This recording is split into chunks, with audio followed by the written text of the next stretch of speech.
dari Pak Fahrul Raji. Ustaz Abdul Somad, jika seorang muslim mengadopsi bayi dari keluarga non muslim, apakah ketika bayi tersebut sudah besar harus bersyahadat menjadi seorang muslim? Pak Acep, Ustaz, saudara saya hamil 8 bulan, alhamdulillah, tiba-tiba hilang, na'udzubillah. Apakah ada keterangannya dalam Islam terkait kejadian tersebut, Pak Ustaz? Pak Mahsun, Ustaz, apakah saya termasuk anak yang durhaka karena tak ikut cara orang tua meminjamkan uang dan diberi hasil berupa padi air per 1 juta dikasih padi 100 kilo, kan sama jadinya dipinjam di bank? Pak Jepri, Ustaz, apa hukumnya menyembelih ayam lehernya sampai putus? Apakah boleh dimakan, Pak Ustaz? Terakhir Pak Ahmad Fahrizal, Ustaz, apa hukumnya sholat pakai peci? Ini sholat pakai peci.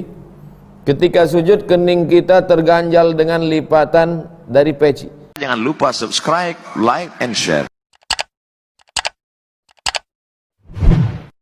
Baik jamaah yang dimuliakan Allah, kita jawab pertanyaan dari Pak Fahrul Raji. Ustaz Abdul Somad, jika seorang muslim mengadopsi bayi dari keluarga non muslim, apakah ketika bayi tersebut sudah besar harus bersyahadat menjadi seorang muslim?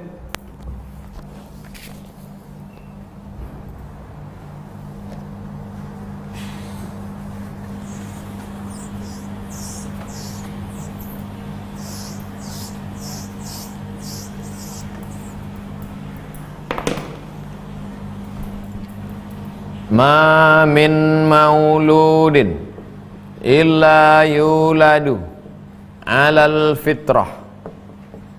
Semua anak yang terlahir, dia lahir dalam keadaan fitrah.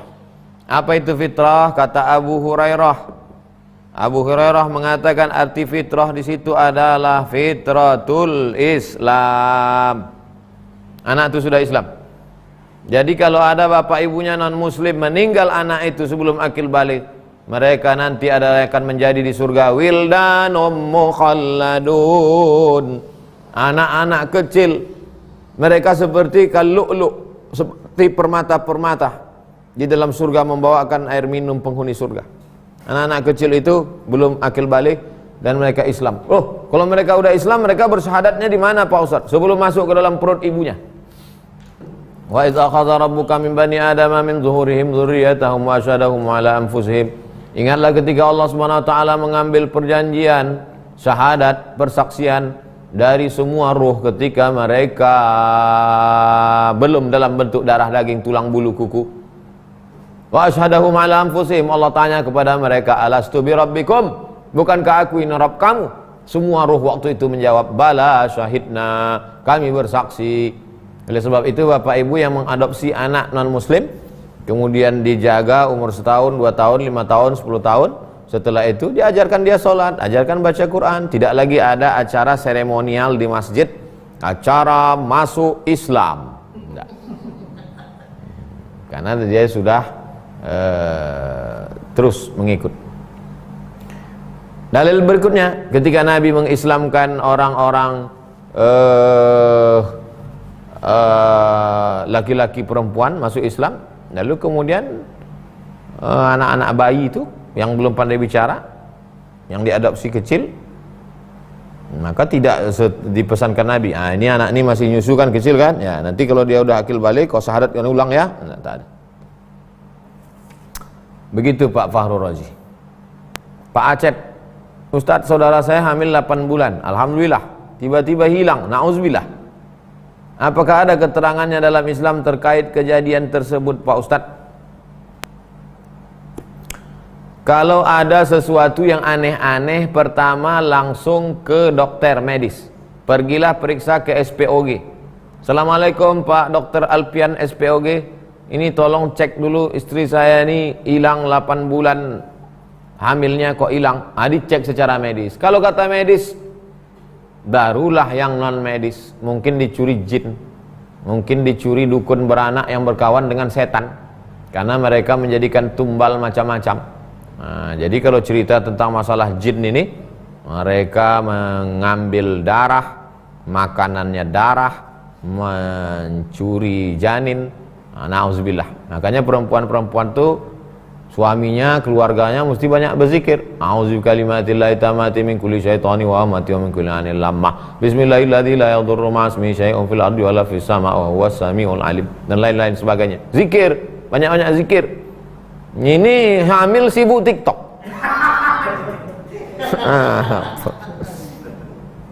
Baik Pak Acep, mudah-mudahan diganti Allah. Sabar.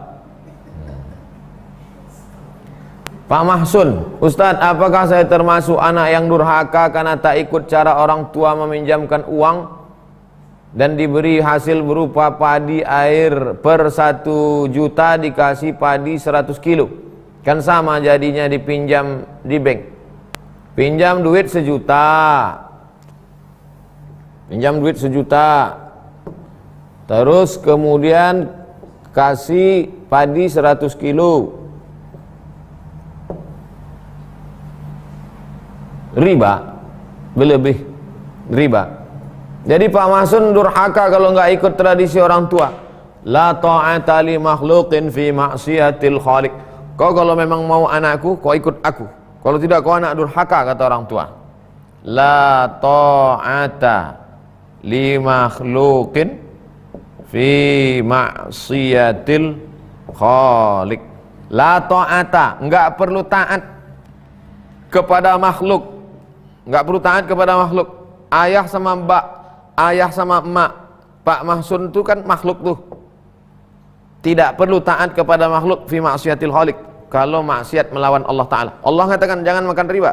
Ayah ibu kita katakan makan riba, jangan ikut dia.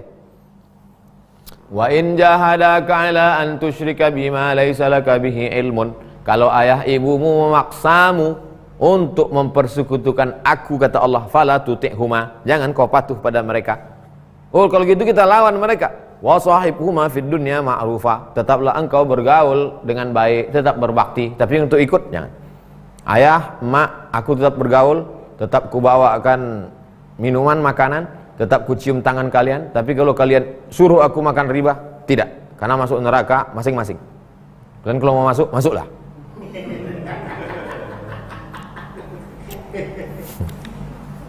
Pak Jepri, Ustadz, apa hukumnya menyembelih ayam lehernya sampai putus? Apakah boleh dimakan Pak Ustadz?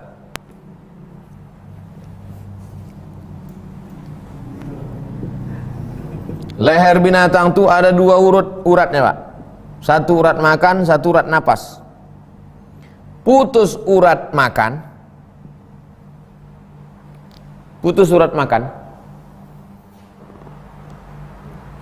tak putus urat napasnya, bernapas ayam itu. Begitu dilepaskan, tegak ayam itu berdiri. Tegak ayam. Dikasih padi, dikasih beras. Ayam itu mencatok beras itu dan keluar berasnya dari lubang leher. Divideokan, diviralkan ke dalam Facebook. Ayam aneh, sudah mati bisa makan. Neraka jahanam tempatmu, karena sudah menyiksa binatang. Innallaha kataba ihsan. Allah mewajibkan kita berbuat baik walaupun pada binatang. Idza dzabhtum fa ahsinu dzabhah. Kalau kau menyembelih, sembelih dengan baik. Kalau tak pandai nyembelih, jangan kau sembelih. Berapa dosamu itu? Menyiksa. Ada. Ustaz, kau tahu? Saya tonton di FB. Potongnya leher ayam itu, tapi urat napasnya dibiarkan. Makanlah ayam itu, keluar balik. Menyiksa ayam. Siap-siap kau di akhirat berjumpa sama ayam itu.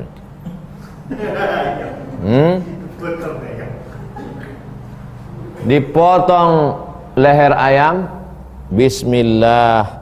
Ini pisau, ini leher ayam. Dari bawah ke atas, bismillahi, Allahu akbar. Bukan gitu.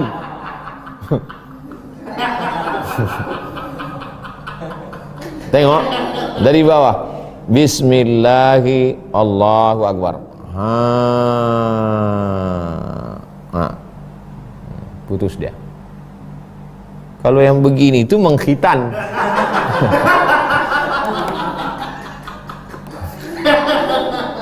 Maka putuslah 2 urat tadi. Putuslah 2 urat tadi, urat napas sama urat. Rupanya karena baru belajar, Ayam tuh kecil, goloknya besar. Golok untuk sapi. Putus. Putus. Apakah haram? Tidak haram. Tidak haram. Apa hukum memotong sampai putus kepala? Tak haram. Paling tinggi makruh. Dan boleh dimakan. Boleh dimakan. Sesudah dimasak. Begitu Pak Jepri. Pak Jepri, ada tak di kota Pak Jepri pengawasan potong ayam? Kalau belum ada, usulkan ke Majelis Ulama Indonesia pengawasan motong ayam. Saya kuliah di Universiti Kebangsaan Malaysia, satu kelas dengan mahasiswa dari Singapura. Namanya Ustadz Hamzah. Ustadz Hamzah dari mana? Singapura. Kerja apa di tahun 2003, 17 tahun yang lalu. Saya mengawas potong ayam. Singapura tidak negara Islam, Islam minoritas, tapi ada di sana pengawasan potong ayam. Di tempat kita tak diawasi. Potong ayam jam 5 subuh, ayam itu dipotong. Entah doa entah tidak. Yang motong di telinga handphone. Rokok dia. Kan aku bilang kemarin. Mati ayam. Ayam yang betul-betul mati, ayam yang di atas. Yang di bawah-bawah keranjang itu matinya bukan karena dipotong, tapi mati tertimpa. Makanya biru-biru dagingnya. Kenapa? Darah beku. Hati-hati, tukang potong ayam. Mesti ada. Dan sekarang sudah ada namanya juleha. Apa kepanjangan juleha kemarin? Pokoknya juru potong ayam lah. Nah, juleha ini bukan nama perempuan. Mohon maaf Bu Juleha.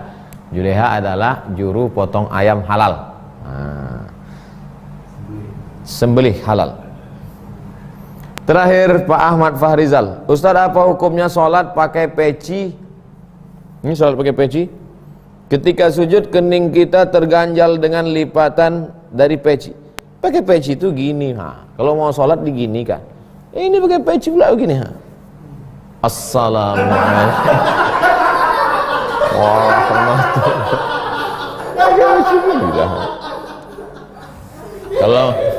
Kalau mau jadi imam suruh lurus. Sawusuf, luruskan sop, luruskan sop. Nah, Allahu Akbar. Tapi andai ada orang sholat begini, sujud dia, Allahu Akbar. Sujudnya dia ke ujung pecinya. Apakah sah sholatnya? Sah. Mana dalilnya? Enak aja Ustaz bilang sah tak sah. Ada orang Arab Badui sholat di gurun panas. Lalu kemudian ujung jubahnya, jubah kan panjang, ujung jubahnya diletakkannya gini. Sujud dia di atas ujung jubah itu. Itulah dalil yang mengatakan boleh sujud di kain yang melekat di tubuh. Ini ujung kain, ini kan melekat nih, kayak kain ini kan melekat di tubuh. Sujud dia ke atas. Tapi yang paling afdal adalah yang anak-anak muda, kalau rambut kalian panjang tutup. Ini kadang ada anak muda nih rambut panjang, pasti sengaja pula disujudkan. Apa?